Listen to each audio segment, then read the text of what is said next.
Pada tanggal 25 Agustus ada demo yang dilakukan oleh masyarakat Indonesia mengenai kenaikan tunjangan DPR dari mulai beras sampai dengan tunjangan rumah yang dikira nggak make sense oleh masyarakat. Demo ini namanya Demo Revolusi Indonesia. Teman-teman semua, pada demo ini gue sebenarnya sudah bisa mempredik bahwa akan ada kekesalan di masyarakat. Cuman pada demo kali ini gue rasanya nggak kayak demo-demo masyarakat sebelumnya. Entah itu Indonesia Gelap, peringatan darurat, ini tuh beda banget. Dari mulai build up-nya, dari mulai narasi-narasi yang berada di masyarakat, bahkan sampai dengan penanganan aparat terhadap masyarakat-masyarakatnya. Dan gue ngerasa ada kejanggalan yang sangat pantas untuk kita bahas pada konten bahas kali ini. So ya, selamat datang teman-teman. Demonstrasi besar-besaran di depan gedung DPR MPR RI Jakarta.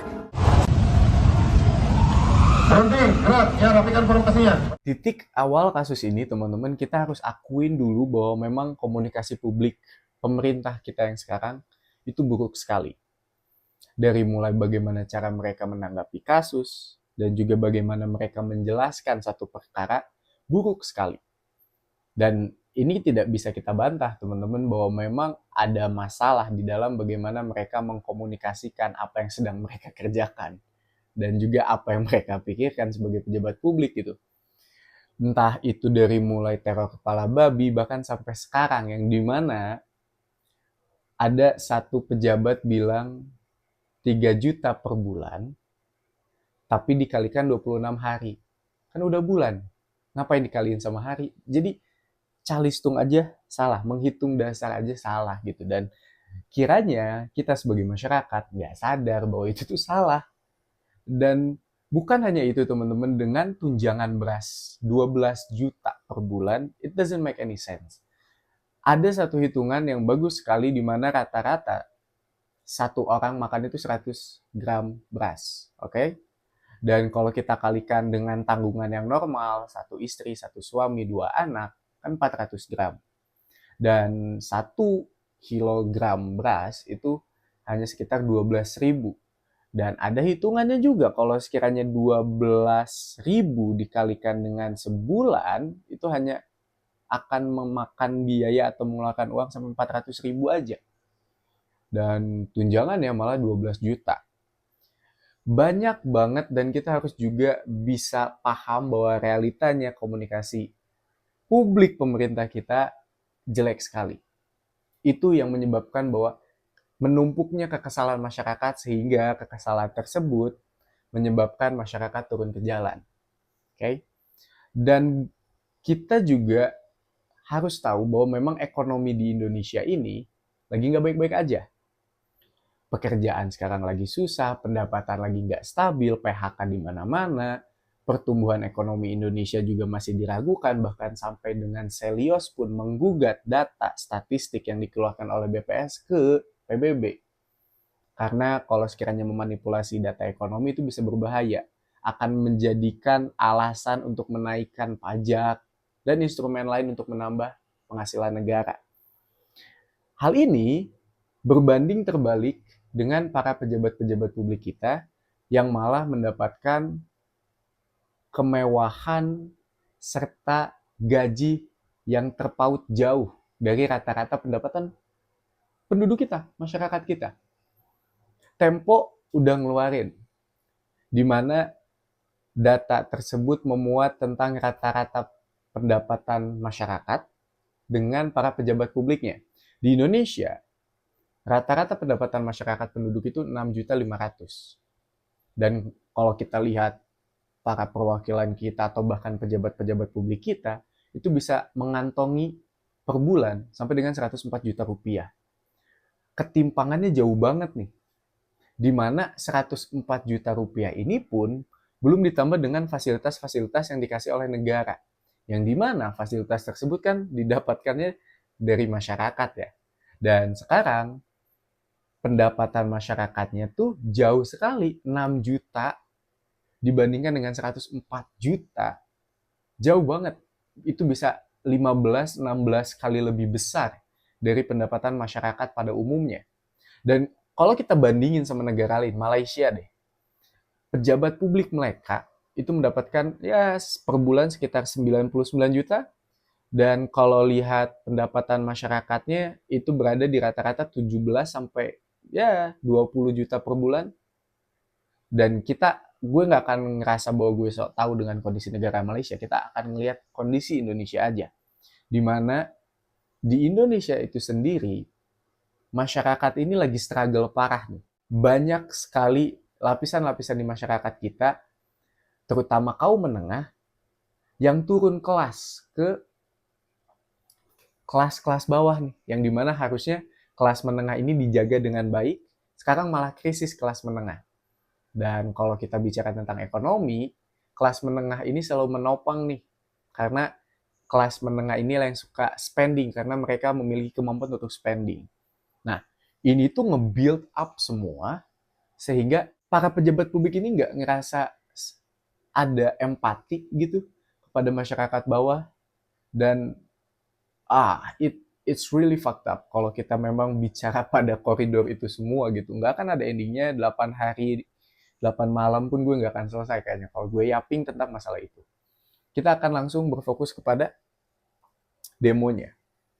Pada demo kali ini, teman-teman, somehow gue ngerasa narasi yang melingkari masyarakat-masyarakat yang demo ini nggak seperti biasanya aja. Karena gue bisa dibilang ya, untuk bisa mendapatkan informasi tentang, bro, ada demo, ada demo di sini, itu cukup gampang. Dan kalau kita lihat dari koridornya, bisa dibilang media-media, itu pun aktif. Terutama dari Instagramnya BEM, universitas lain, UI, itu selalu berisik juga, UGM selalu berisik juga. Dan itu kan membentuk narasi ya, bahwa ada yang urgent nih, ada hal yang harus diperjuangkan, makanya ayo kita turun ke lapangan. Hal-hal yang kayak gini itu akan terlihat di saat demo itu dilakukan. Dan selama ini, demo-demo yang telah dilakukan itu memang ramai, tapi juga bisa dibilang kondusif, bisa. Berbeda dengan yang sekarang, di mana kekerasan di mana-mana, bahkan ada 370 orang yang tertangkap termasuk anak-anak pelajar STM kalau gue gak salah. Nah, ini yang akan menjadi titik berat masalah sebenarnya.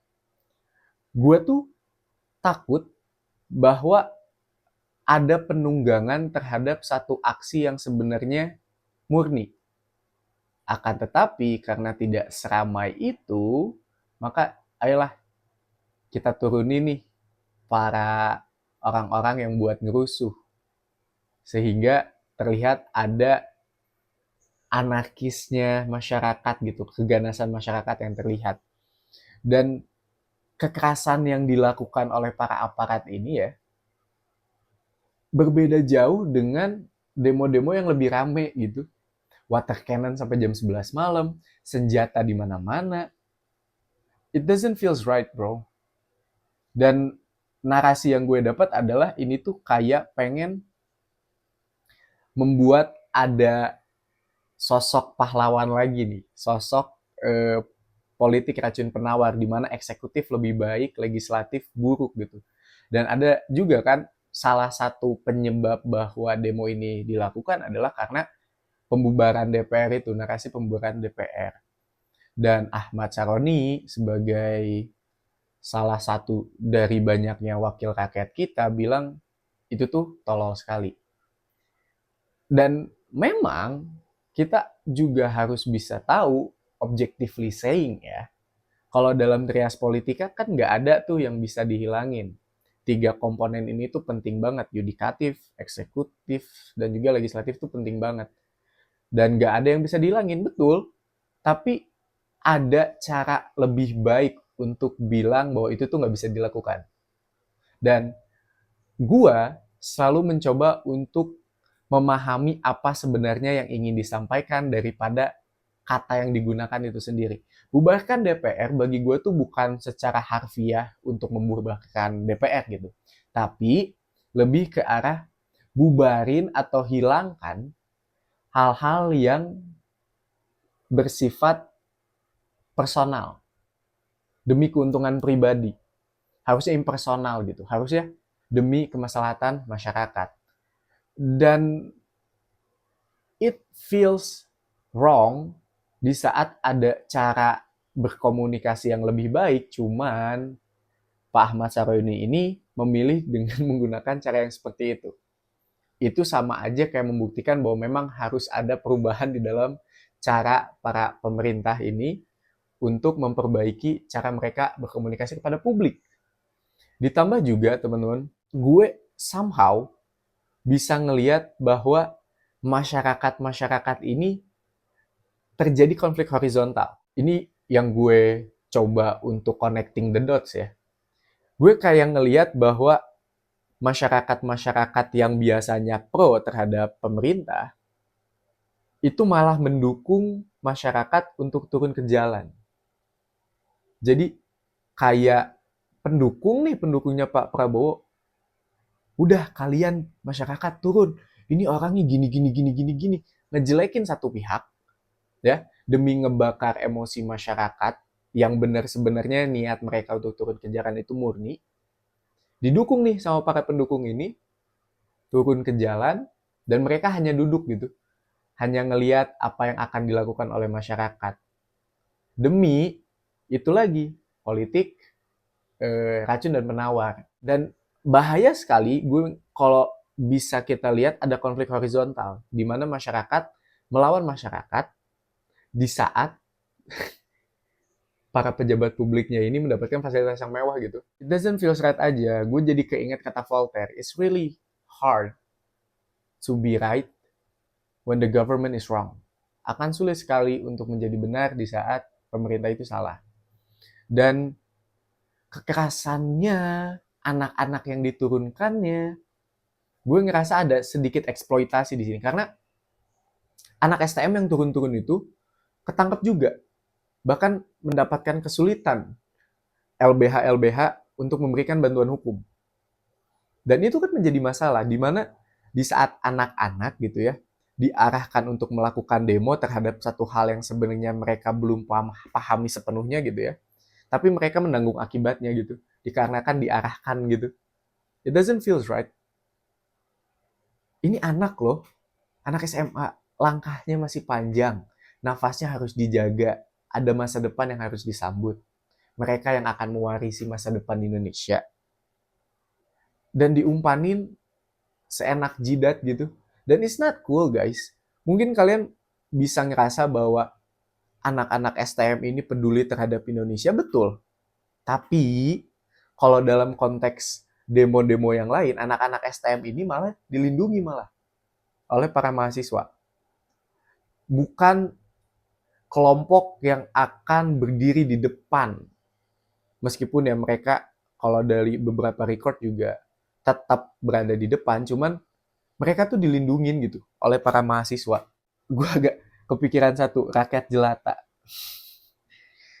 Ini objectively saying lagi ya, kalau rakyat jelata sesuai KBBI itu seseorang yang memang bukan bangsawan atau bukan orang yang beneran keturunan raja atau segala macam. Dan ya sesuai KBBI aja rakyat jelata itu sebenarnya orang biasa gitu. Cuman tetap di saat ada cara lain untuk menyampaikan suatu hal dengan cara yang lebih baik, maka pilihlah hal tersebut. Nah, ini malah memilih hal yang lain gitu. Meskipun si video yang lagi viral tentang jangan bandingkan kami dengan rakyat jelata, itu dari 10 bulan yang lalu kalau gue nggak salah ya. Mungkin kalian bisa koreksi.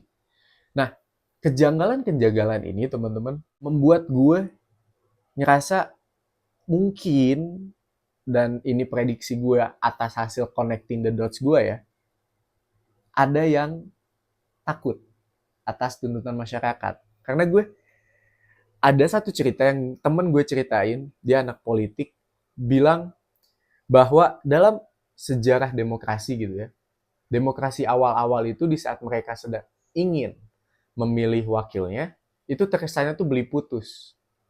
Terkesan kayak, oke, gue pilih lu bebas deh pengen ngapain di kursi sana.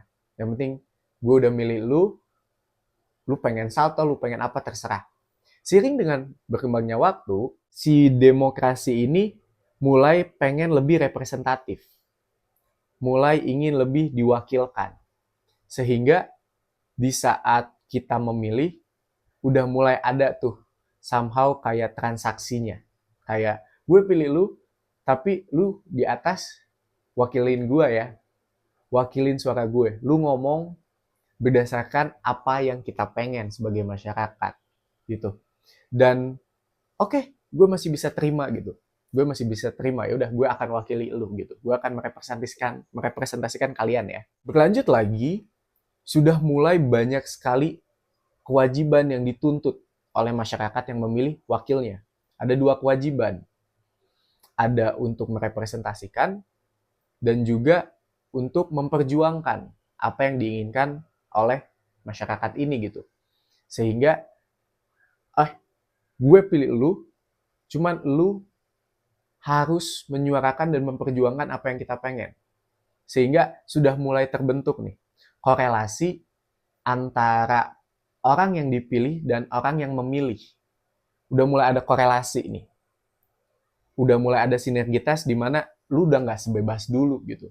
Lu udah nggak sebebas di saat gue beli putus lu. Sekarang gue pengen lihat hasil kerja lu. Nah, perkembangan ini teman-teman, gue bisa ngelihat sekarang masyarakat tuh udah mulai memiliki tuntutan yang lebih besar. Dan para DPR ini ngerasa, aduh gue nggak sebebas dulu lagi nih gitu. Gue ngerasa ada yang nggak enak, ada yang nahan diri gue untuk melakukan sesuatu. Setiap gue pengen melakukan sesuatu, masyarakat tuh tuntutannya nggak kayak gitu. Dan masyarakat tentunya dengan mereka tidak beli putus, tentunya kan ada pengharapan mereka akan diwakilkan dan juga akan diperjuangkan gitu. Harapan tersebut tidak sesuai dengan ekspektasi dia sebagai masyarakat kepada para wakilnya gitu, sehingga masyarakat kecewa, yang di atas geraknya nggak bebas karena diawasi oleh masyarakat. Dan akhirnya sumbu pendek, yang di atas atau yang merepresentasikannya sebel, yang di bawahnya sebel, tapi yang di atas punya kekuasaan, mereka punya lebih banyak akses terhadap sumber daya sehingga dia lebih bisa mengatur nih apa yang akan dilakukan oleh masyarakatnya gitu. Dan ya alat representasi atau sang representasi anggota DPR ini gitu ya, atau sang yang mewakilkan masyarakat ini, akses-akses terhadap kekuasaannya itu untuk mengatur masyarakat ini ya lewat apa lagi kalau bukan lewat polisi gitu. Banyak sekali senjata dan kekerasan loh dibandingkan dengan demo-demo sebelumnya. Dan jangan sampai yang sebenarnya murni perjuangannya gitu ya, malah ditunggangi dan mengorbankan masyarakat-masyarakat yang sebenarnya memang niat mereka tuh ingin keluh kesah gitu dan pengen didengar gitu. It doesn't feel right. Dan mungkin dari kalian udah ada yang sadar terhadap hal ini dan ada yang punya informasi lebih banyak gitu, sehingga kalian bisa koreksi gue di kolom komentar kalau memang gue ada kesalahan gitu. Teman-teman, gue harap konten ini bisa ngebantu kalian untuk lebih banyak mencari informasi. Dan ya, gue cukupkan aja konten kali ini teman-teman. Gue Rangga Susana, I see you in the next content. Ciao.